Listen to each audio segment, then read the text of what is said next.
Bonjour à tous, nouvelle vidéo aujourd'hui. On va parler un peu de création d'entreprise. Je suis avec Stéphane qui est expert comptable. C'est mon expert comptable. On travaille ensemble depuis combien de temps là maintenant? 5 ans peut-être? Bonjour JFT, merci pour ton invitation. Et oui, ça fait 5 ans que nous travaillons ensemble. 5 ans, donc il gère pas mal de mes investissements locatifs. Il gère également la société AG House. Et aujourd'hui, j'avais envie de faire une petite vidéo parce qu'on me l'a demandé sur la création d'entreprise. On entend beaucoup de choses aujourd'hui. Il y a pas mal de services qui peuvent créer vos entreprises. Et j'avais envie un peu avec Stéphane de creuser un petit peu tout ça, de mettre un petit peu d'ordre sur ces éléments-là et échanger sur les bonnes pratiques de la création d'entreprise. Donc aujourd'hui, Stéphane, il est là, il va pouvoir répondre à des interrogations que j'ai pu avoir en privé. Stéphane, aujourd'hui, concrètement, c'est quoi les bonnes pratiques pour créer son entreprise, selon toi? Si tu regardes cette vidéo, c'est que tu es intéressé pour créer ton entreprise. Quel statut choisir? Quelle structure est la plus adaptée à ta situation? Est-ce qu'il vaut mieux opter pour de la TVA? Et le capital social, combien il faut mettre au départ? Et si on veut faire des modifications, comment ça se passe? On est deux et on ne sait pas qui mettre en président. Comment bien rédiger un pacte d'associés? Toutes ces questions-là. Ce samedi 8 février à 13h30 sur Paris, on organise avec Stéphane et son juriste, Stéphane qui est mon expert comptable, une session pour créer ton entreprise sur mesure. C'est-à-dire que sur place, ils pourront créer tes statuts et s'occuper de l'immatriculation de ta boîte. On propose une réduction de 50% par rapport à ce qui se fait sur le marché. Et je te rassure, si tu viens à l'événement et que tu souhaites pour X ou Y raison créer ta structure un peu plus tard, le service et le tarif resteront les mêmes. De plus, tu bénéficieras d'un coaching privé avec nous si tu souhaites te développer dans l'immobilier ou dans la sous-location professionnelle. Ne tarde pas trop, on limite les places à 6 personnes pour que l'expérience soit la plus optimisée possible. Le lien en description,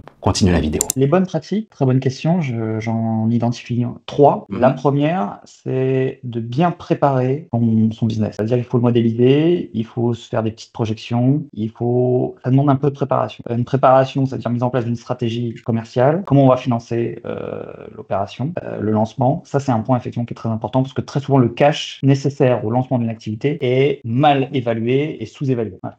Donc, il faut bien préparer. Ça veut dire se projeter et établir une stratégie. Le deuxième point important, c'est qu'il faut bien s'accompagner. Parce que quand on démarre, chacun son domaine d'expertise. Voilà. Quand moi j'ai lancé mon cabinet, j'étais pas un spécialiste en marketing, donc il a fallu que je me fasse accompagner également sur cette partie-là. Je me suis fait accompagner sur un site internet. Et en fait, c'est pareil pour tout le monde. C'est-à-dire que quelqu'un qui va être très fort sur la partie marketing va avoir des lacunes, peut-être sur la partie juridique, peut-être sur la partie comptable, et vice versa. Et donc l'idée, c'est de s'accompagner de personnes qui ont des qualités et des compétences différentes aux siennes pour pouvoir créer de la complémentarité et éviter les bêtises. Parce qu'il y a des choses qui paraissent très très faciles, très simple quand on le connaît, mais le fait de ne pas savoir, on ne peut pas identifier le problème et on tombe dans le panneau alors que c'était évitable. Le troisième point, et c'est notamment lorsqu'on se lance, quand on est associé, c'est de choisir le bon associé. Il faut le savoir, les conflits entre associés, c'est la deuxième cause de dépôt de bilan en France. Donc lorsqu'on se lance avec une personne, il faut être certain de l'autre personne et ça nécessite des aménagements particuliers dans les statuts, dans les documents juridiques qui vont être rédigés dès le début, parce que ça peut être source de conflit et quand c'est source de conflit, quand on se lance à deux, généralement, ça peut devenir très vite problématique pour l'activité parce que généralement il va y avoir une complémentarité au niveau des associés qu'il va falloir combler. D'accord, ça c'est assez clair. Moi aujourd'hui, ce que je peux entendre et je l'entends, c'est trésorerie, oui, le fait de bien connaître l'entreprise, en tout cas les objectifs qu'on veut avoir à moyen terme. Le problème, c'est que généralement les gens ne savent pas où ils vont. Ils ont l'idée de l'entreprise, très bien. Pour pouvoir générer l'argent, il faut forcément une structure, mais ils n'ont pas une horizon 1 an, 2 ans, 5 ans, 10 ans. C'est ça. Et il y a certaines personnes, notamment qu'on peut avoir aussi dans notre réseau, c'est elles veulent créer l'entreprise, mais elles se disent ouh là là, si ça ne fonctionne pas, j'aurais payé tel frais, tel frais, tel frais. Est-ce que ça vaut le coup de passer par un cabinet comptable alors qu'à côté, voilà, il y a des outils qui permettent de se lancer à moindre coût. Qu'est-ce que tu penses de tout ça, toi? Il faut analyser le sujet en fonction des capacités financières de chacun. Effectivement, c'est mieux d'être accompagné. Voilà, c'est bien évidemment que quand on se lance dans un business, l'idéal c'est d'avoir un avocat ou un expert comptable qui nous accompagne sur la création de la société, d'avoir un expert comptable qui soit présent, qui vous accompagne sur l'établissement d'un budget ou d'un prévisionnel, voire pourquoi pas d'un business plan. Bien sûr que l'idéal, pourquoi pas même d'avoir un coach en organisation. C'est une activité qui se développe beaucoup. Donc d'avoir un coaching sur l'organisation, comment organiser sa journée, comment prévoir son business. Bien sûr, après, il faut faire effectivement avec le portefeuille de chacun. Si vous démarrez votre activité et que vous avez que 1 000 € en poche, c'est pas une bêtise de se lancer avec un acteur low cost qui va vous faire vos statuts et immatriculer votre société en une semaine pour un prix effectivement défiant toute concurrence. Mais il faut juste avoir conscience que nécessairement ce ne sera pas la même chose et que on n'aura pas la réponse à toutes les demandes. Je prends un exemple concret. C'est ça que j'allais te demander. On n'évoque jamais, par exemple, l'intérêt de créer un exercice décalé. Il y a plein d'intérêts d'avoir un exercice décalé pour clôturer ses comptes. Et pas clôturer le bilan au 31 décembre, mais le clôturer un peu avant. Et notamment dans certaines stratégies d'optimisation fiscale que l'on va mettre en place a posteriori, sur une stratégie de distribution de dividendes, par exemple, ou de rémunération, une politique de rémunération. Ça, c'est quelque chose qu'on ne peut pas deviner. Et quand on va créer spontanément sa société sur un acteur en ligne, ben, on ne sera pas informé de tout ça. Ça va être classique du 12 mois, janvier à décembre. Exactement. Voilà. Et on va effectivement, moi, j'ai même vu des créations de sociétés se faire au 14 avril, au 1er juin. C'est-à-dire la date à laquelle la personne s'est connectée, s'est dit bah, je veux créer à quelle date, bah, la date d'aujourd'hui. Il n'y a pas de relecture, il n'y a pas d'analyse effectivement des éléments. Quand il y a plusieurs associés, on ne va pas étudier effectivement s'il y a des possibilités de blocage si vous vous lancez à 50-50, comment on peut résoudre les problèmes de blocage en cas de conflit d'associés. Des sujets qu'on n'aborde pas. Parce que finalement, alors vous pouvez, c'est vrai, souvent ils proposent, vous pouvez appeler, vous avez un juriste qui va vous répondre à vos questions. Mais encore faut-il pouvoir anticiper les problèmes. C'est-à-dire qu'on n'est pas dans la résolution de problème. On n'a pas encore le problème qu'il a rencontré. Donc, comment l'identifier? Comment savoir qu'il peut y avoir un sujet sur une date de clôture? Comment savoir qu'il peut y avoir un sujet sur une clause d'agrément? On ne peut pas savoir ce qu'on ne sait pas, tout simplement. Exactement. Et c'est là où le conseil, il est là pour anticiper. Et l'entrepreneur, il se lance dans une aventure. C'est une aventure. Il démarre, il ne connaît pas. Et il se lance. Il ne sait pas combien va coûter un comptable. Il ne sait pas combien va facturer la banque. Il ne sait pas. Voilà. Alors, il le sait, au bout d'un moment, lorsqu'il va décider de modéliser tout ça, de mettre tout ça sur le papier, il va passer 3-4 coups de fil, voilà. Et là, il va pouvoir commencer à avoir une projection. Mais il faut aller chercher de l'information. Et où est-ce qu'on va chercher de l'information? Bah, chez des sachants. Et c'est pour ça que être accompagné effectivement par des coachs, des avocats, des experts comptables, par voilà, tout un tas d'acteurs, si on décide par exemple d'embaucher du personnel, savoir quand, s'il y a des aides, et avoir le bon interlocuteur. Est-ce qu'il y a besoin d'un avocat en droit social dès le début ou pas? C'est des sujets effectivement où généralement, quand on se lance, on ne connaît pas toujours toutes les réponses. Et ça sert à ça, en final, un expert comptable. Un expert comptable, c'est moi ce que j'aime dans mon métier, c'est que on est un petit peu le médecin généraliste. C'est-à-dire que le client, il vient nous voir, il ne sait pas. Et on va pouvoir identifier les sujets qui vont ressortir et lui dire bon bah là, il faut plutôt aller voir un notaire, plutôt aller voir un avocat fiscaliste, aller voir plutôt un avocat en droit des affaires. Et puis parfois, effectivement, on va pouvoir répondre nous-mêmes à la question. Mais on a vraiment cette notion-là finalement de généraliste qui va à nous ensuite conseiller des spécialistes qui sont généralement plutôt des avocats et qui permet pour le client d'avoir finalement un moins de coûts parce que aller voir un mauvais avocat, les avocats se payent souvent la consultation, aller voir le mauvais avocat puis devoir changer 2 fois, 3 fois, voilà, ou pas savoir et penser que c'est plutôt du droit commercial alors qu'en fait c'est du droit des contrats, par exemple, c'est des sujets voilà, qui peuvent se présenter. Et l'expert comptable est fait pour ça. Et d'ailleurs, quand tu dis que tu t'entoures, toi, tu as un juriste avec toi également. Oui. Le juriste, c'est quoi son rôle précis? Un juriste, c'est une personne qui travaille pour soit un avocat, soit un expert comptable et qui va assister l'expert comptable ou l'avocat dans la rédaction des documents, dans la recherche, parce qu'il y a aussi un travail de recherche, il y a des lois de finances qui sont votées tous les ans, il y a des changements législatifs, donc il y a des points qu'il faut mettre à jour, qu'il faut parfois rechercher, et donc on va généralement travailler au sein du cabinet Hive, on va travailler en binôme.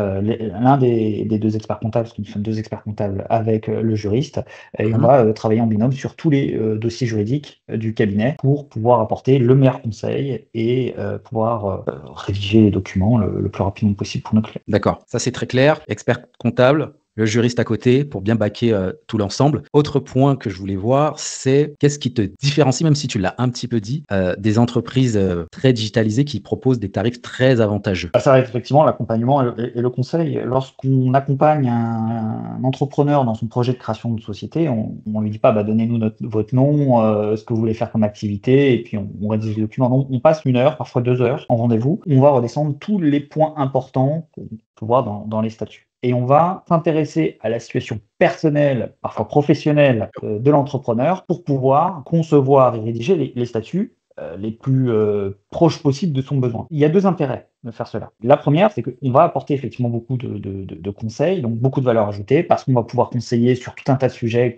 qu'il n'aurait pas forcément eu comme idée initialement. Et plus on rédige bien les statuts dès le début, moins on va réaliser de modifications statutaires a posteriori. Or, que les entrepreneurs ne savent pas, c'est que des modifications statutaires, ça coûte très cher. Parfois plus cher qu'une création de société. D'ailleurs, il suffit Ouais, d'aller c'est regarder effectivement sur les acteurs en ligne, combien ils 300 facturent la 500 création de la euros, hein. société et combien ils facturent les modifications statutaires. Ouais, c'est ça. Et encore, l'effet est encore plus important parce qu'on parle de la facturation des honoraires par la personne qui va vous accompagner. Mais on ne parle pas également des frais et des bourses. Les frais et des bourses, c'est les frais de greffe et les frais d'annonce légale. Quand vous créez une société, vous déposez un dossier auprès du greffe, donc il y a des frais de dossier qui sont facturés par le greffe. Pour une création de société, on va généralement être entre 50 et 80 euros. Alors que quand on a une modification statutaire, les frais de greffe vont osciller entre 80 et 250 euros. Le législateur vous encourage à créer votre société, donc vous Mais applique un derrière, tarif relativement faible, mais une fois que la société est venez, créée, venez. il n'y a plus d'intérêt à appliquer les frais. Et puis il y a un deuxième point, l'annonce légale. Donc une annonce légale, c'est comme quand vous achetez chez le notaire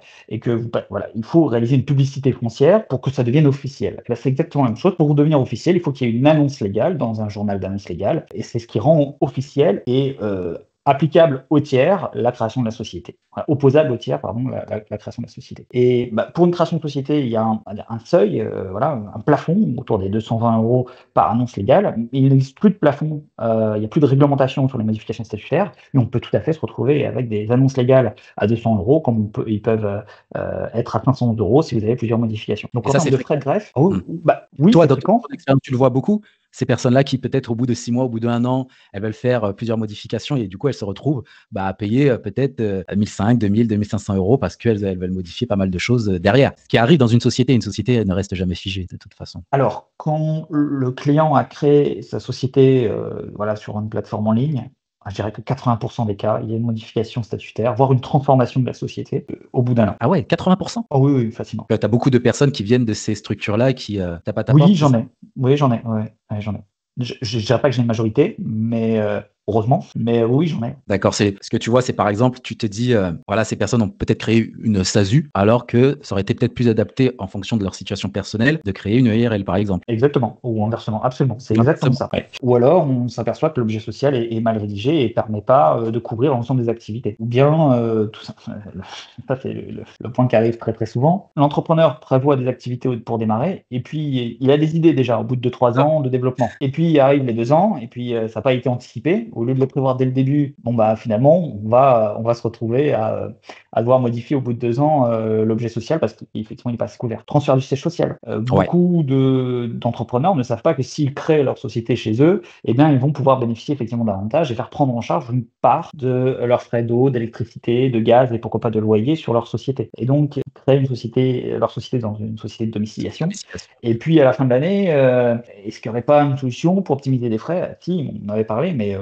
bon, vous avez Vous avez il pas aurait fallu le votre siège social chez vous, donc ça va être compliqué. Soit on crée un deuxième établissement où vous allez payer 2 CFE inutilement, en plus les frais de domiciliation, ouais. soit on transfère le siège social chez vous, et là, on va pouvoir effectivement passer des frais. Voilà, ça, c'est le Bon, cas après, pour typique. des questions de confidentialité, surtout, avec tout ce qu'on entend, je peux comprendre que certaines personnes, passent Absolument. par une société de domiciliation, mais il y a des possibilités Voilà, malgré mais ça tout peut se de justifier. pouvoir Ça peut ouais, se justifier. mais il faut le savoir, mais il faut le savoir. Mais Exactement. il y a des solutions et ça, tu les connais très, très bien. OK, alors partons du principe qu'aujourd'hui, une personne qui va se lancer dans sa création d'entreprise, tu lui conseillerais quoi? S'il y C'est avait large comme allez question. 2 hein, c'est large, C'est mais on va large comme dire, question. tu lui conseillerais quoi entre alors le classique, entre une SASU, il est tout seul, une SASU et une EIRL, en sachant que, par exemple, il est au chômage? Alors, effectivement, si l'entrepreneur est au chômage, il y a 2 manières d'appréhender les choses. Soit, donc le chômage, généralement, ça dure 18 mois. Alors, ça peut parfois être plus court. Oui, oui, plus ou moins long, ça dépend. Mais imaginons effectivement que l'entrepreneur soit donc il est tout seul et il est sur du chômage pour une durée de 18 mois. Il a 2 possibilités. Soit il a une stratégie de rémunération au-delà des 18 mois, c'est-à-dire que la société a pour objectif de créer des revenus et de prendre le relais au bout des 18 mois. Soit la société a vocation plutôt à être un module d'investissement qui ne va pas générer de rémunération, en tout cas pas au terme des 18 mois. Et le sujet, effectivement, va se traiter d'une manière un peu différente. Il y a d'autres éléments qui peuvent rentrer en compte. Est-ce que, par exemple, il va y avoir une levée de fonds? Est-ce que dans le cadre de projet entrepreneurial, voilà, on va ouvrir le capital à terme ou pas? Et puis aussi, quel est le régime social du dirigeant une fois que ces droits au chômage s'éteindront, ou bien s'il a demandé effectivement voilà, de bénéficier de certains dispositifs auprès du Pôle emploi, on peut aussi récupérer 50% des droits au chômage et puis finalement être libre de sa rémunération directement. Et donc, on va pouvoir choisir ta stratégie de rémunération. Est-ce qu'on part plutôt sur une rémunération assimilée salariée, donc on va retrouver dans le cas d'une SASU, ou est-ce qu'on va partir sur une rémunération plutôt de travailleur non salarié, plutôt dans le cas d'une URL? Et là, il y a vraiment beaucoup de variables, donc je peux pas, tu vois, Je sais, je je peux fais pas le lui novice, c'est des répondre. questions qu'on Je peut te poser naturellement. je prends un exemple simple sur le statut social du dirigeant. Je vais analyser de 2 manières différentes. Un jeune entrepreneur, 30 ans, qui, a l'habitude d'investir sur les marchés, financiers, et qui pour lui la retraite, c'est, une douce promesse, qu'il pense ne Oui, jamais, voir, et un chef enfin un entrepreneur, mais, profil, cadre, avec 35 ans d'expérience, qui décide de se lancer à 55 ans parce que, soit, voilà, il a signé un chèque pour partir, soit parce que, il est plus d'accord avec, sa direction et qu'il a décidé, voilà, de se lancer à son compte, et qu'il se retrouve à 5-7 ans, voilà, de sa la retraite. retraite. Les Ouais, sujets vont pas forcément être analysés de la même manière sur le statut social et donc sur le choix de la société, qui en découle. Donc vraiment, c'est au cas par cas. C'est au cas par cas et aujourd'hui, il y a quand même un point, c'est qu'il y a encore quelques années, le chômage, c'était 2 ans et donc on pouvait partir du principe, à la rigueur, qu'on pouvait monter la SAS et se dire: «Au bout des 2 ans, on transforme en SARL s'il y a besoin». bien sûr. Pourquoi? Parce qu'en SARL, il y a des cotisations minimales d'un montant de 1 400 € par an. À l'époque, c'était 1 200-1 300 € par an. Et donc, même si vous ne perceviez pas de rémunération, vous aviez des cotisations minimales. Et donc, même si vous saviez que vous vouliez vous orienter sur une SARL ou une EURL, vous pouviez démarrer avec une SAS le temps de votre chômage, donc pendant 2 ans, et transformer au bout des 2 ans en SARL si vous le souhaitez. Ça vous permettait d'économiser 2 500-3 000 € de cotisations sociales. La transformation coûtait à peu près 1 500 €. Globalement, vous gagnez à peu près la moitié. Bien sûr. Aujourd'hui, c'est un peu différent. Le chômage est sur 18 mois. Donc, il y a une année, en fait, où on va payer des cotisations à tort, et puis la deuxième année, bah, on va être finalement, oui, il y a 6 mois où vous n'allez pas percevoir de rémunération, mais vous allez percevoir de la rémunération sur les 6 autres mois. Donc, il va y avoir des cotisations sur la deuxième année qui ne seront pas des cotisations minimales.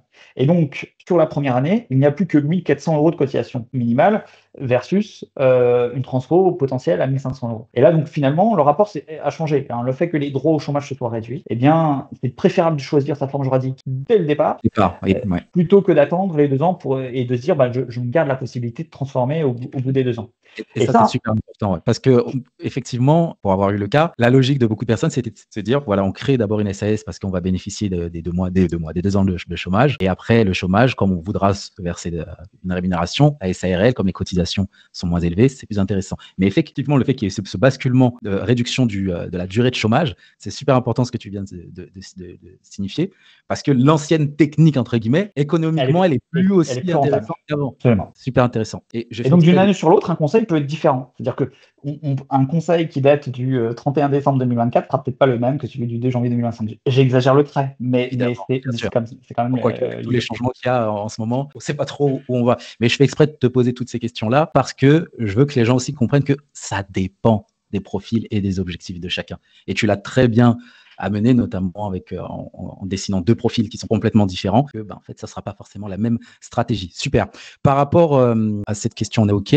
Là, on va partir sur une autre question où, voilà, généralement, les gens aussi créent des entreprises à 2. Tu l'as d'abord un peu abordé en préambule, l'idée de l'association. Qu'est-ce que tu penses du 50-50, qu'on est à 2? Et les risques, les Le problème du avantages? 50-50, c'est que ça peut créer des zones de blocage. Et donc, si on est 2, ouais, imaginons qu'on crée une société tous les 2 et qu'on a 50-50 et qu'on n'est pas d'accord, il n'y a pas de décision. Ouais. Et si ça perdure, l'indécision peut devenir un risque pour la société. Et donc, l'idée est de dire, soit on trouve un mécanisme d'arbitrage où on crée un déséquilibre entre les 2 associés pour permettre que, même en cas de conflit, on trouve une solution. Il existe pour ça plusieurs méthodes pour se protéger. Soit effectivement, on ne fait pas du 50-50 et on va faire plutôt du 51-49, du 50,1-49,9. Bref, on va décider effectivement d'un petit décalage. Soit on peut effectivement nommer un arbitre ou faire appel à un médiateur pour nous accompagner à résoudre le problème. Voilà. Il est possible aussi de prévoir dans des actes complémentaires un processus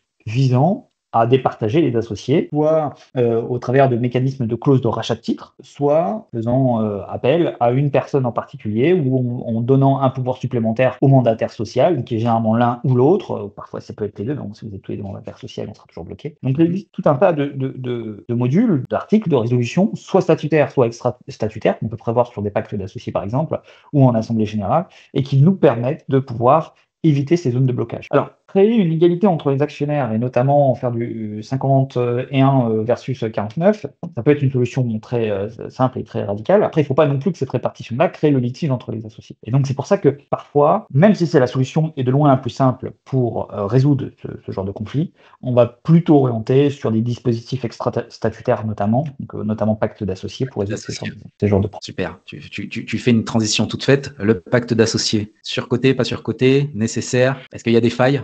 Oui, il y a des failles, malgré tout, dans le pacte d'associés. Alors, un pacte d'associés, ça dépend comment il est rédigé, et puis ça dépend du coup de qu'on veut y mettre dedans. Un pacte d'associés, ça veut tout et rien dire. Un pacte d'associés, je dirais pas que c'est surcoté. Parfois, on voit des pactes d'associés qui me semblent effectivement à certains égards un petit peu trop brodés. Peut-être aussi parce que c'est pour justifier des honoraires qui sont quand même relativement satisfaisants sur la rédaction de contrats. Mais il faut pas oublier l'esprit du pacte d'associés qui est soit il y a trop de possibilités qui peuvent aboutir généralement à la rédaction d'un pacte d'associés. C'est soit sécuriser un ou plusieurs associés, soit majoritaire ou minoritaire. Voilà. Ça peut être également pour créer une inégalité entre les associés, parce que dans les statuts, il faut bien comprendre que toutes les clauses s'imposent de la même manière à tous les associés. Alors, on peut vouloir créer des inégalités, créer des droits ou des obligations pour certaines catégories ou pour certains actionnaires. Par exemple, un investisseur qui souhaiterait avoir des clauses particulières liées à la sortie du fondateur ou avoir des informations ou valider certaines opérations en amont pour se sécuriser, par exemple. Et puis le troisième, c'est pour éviter les litiges entre associés, encore une fois. Donc notamment, par exemple, du 50-50. C'est-à-dire que lorsqu'on se retrouve dans une situation où on va avoir 2, 3, 4 associés. Généralement, c'est plutôt 3 ou 4 associés, avec des répartitions différentes. Mais on va se rendre compte que parfois, les règles de base, majorité simple, majorité renforcée, ça sort un peu c'est peut-être pas suffisant et qu'il y a besoin de protéger un peu plus les associés, de déterminer les possibilités de sortie notamment, et puis surtout le pacte d'associés. Il n'est pas public. C'est un gros avantage du pacte d'associés. Il est entre vous, c'est contractuel. Donc, il n'est pas diffusé. Si vous mettez tous vos accords dans les statuts sont téléchargeables assez facilement sur Internet, donc tout le monde les trouvera. Alors que le pacte d'associés, vous l'avez. Si l'un d'entre vous ne respecte pas le pacte d'associés, on va au tribunal avec le pacte et on indique effectivement qu'il y a un défaut de ses responsabilités contractuelles, de ses engagements contractuels. Mais on ne saura quel a été votre accord. Et le pacte d'associés en couple, on va me poser la question. Oui, bien sûr. Ça change pas. Je pose la question parce qu'il y a certaines personnes qui peuvent dissocier l'association en couple et l'association avec d'autres personnes. Mais je pense que c'est préférable effectivement de le dissocier pour une raison très simple. À partir du moment où on s'associe dans le cercle familial, on croit que c'est plus simple, c'est l'inverse. C'est toujours plus compliqué. Oui, dans la plupart du temps, tout se passe bien. Mais quand il y a un litige, les litiges ont des conséquences beaucoup plus importantes. Et notamment dans le cas du couple. Imaginons qu'il y a un litige.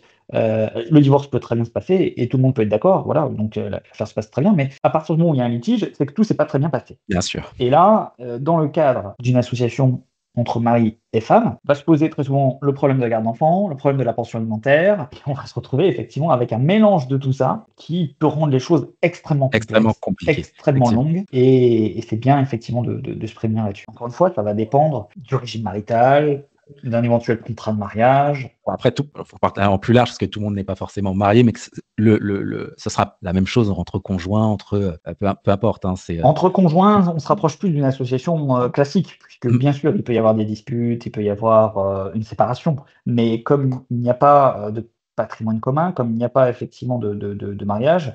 Ça dépend, non, parce que si ils ont un patrimoine commun, ou alors il y en a qui peuvent être pacsés, ça dépend en fait. Il y a plein de cas différents, totalement différents. Exactement, il y a tout un tas de cas effectivement qui peuvent être différents. Et effectivement, tu as raison, il faut se poser la question est-ce qu'il y a du patrimoine immobilier commun, etc. Mais de toute façon, comme tu l'as dit, à partir du moment où vous êtes en couple et qu'il y a des enfants, il y a tous ces éléments-là, forcément, la sortie peut être plus douloureuse. Donc, effectivement, je pense que prévoir va surcoter. Je pense que tu es d'accord avec moi. Bon, je pense qu'on va terminer là-dessus. Je voulais faire un tout petit point quand même micro-entreprise parce qu'il y a pas mal de gens qui me parlent un peu de la micro-entreprise. Est-ce que tu penses que c'est gagne petit, c'est pour les personnes qui sont pas suffisamment ambitieuses? Comment tu vois les choses? Non, c'est pas mon analyse. La micro-entreprise est une structure, un mode d'activité qui peut être très intéressante puisqu'elle est très simple, souple, c'est facile à calculer et on peut faire du chiffre d'affaires, notamment sur le secteur immobilier, par exemple, de la sous-location ou de la location meublée, où on peut réaliser effectivement du chiffre d'affaires à 6 chiffres tout en restant sur un régime micro.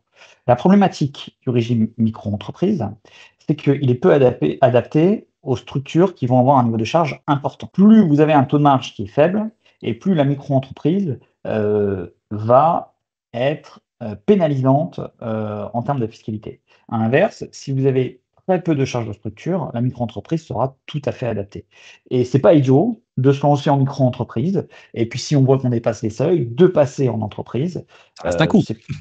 Oui, mais tu économises pendant 1 ou 2 ans les Tu vas honoraires de faire, bien l'expert sûr. comptable, tu Ouais. économises aussi les frais de création, les frais de création de la société, que tu les engages dès le début, au bout d'1 ou 2 ans, ça change pas trop finalement. Par contre, il y a des activités comme le tien, comme la sous-location professionnelle, où tu es peu adapté parce qu'on va avoir des structures de charges qui vont être quand même relativement lourdes, et c'est pas parce que vous avez 10 000 € de loyer mensuel que vous avez 10 000 € de chiffre d'affaires. Et même si on est considéré comme tu négocies en immobilier, avec un taux qui va être un peu plus faible en termes de cotisation sociale sur une micro-entreprise, ben, si vous avez 14%, c'est 14% à payer. Et si vous faites une marge de 10, ben, vous avez perdu 4%. Alors que la société, avec une marge à 10 ou à 20%, vous êtes imposé sur le résultat ou sur la rémunération réelle que vous allez prendre, et c'est effectivement plus adapté.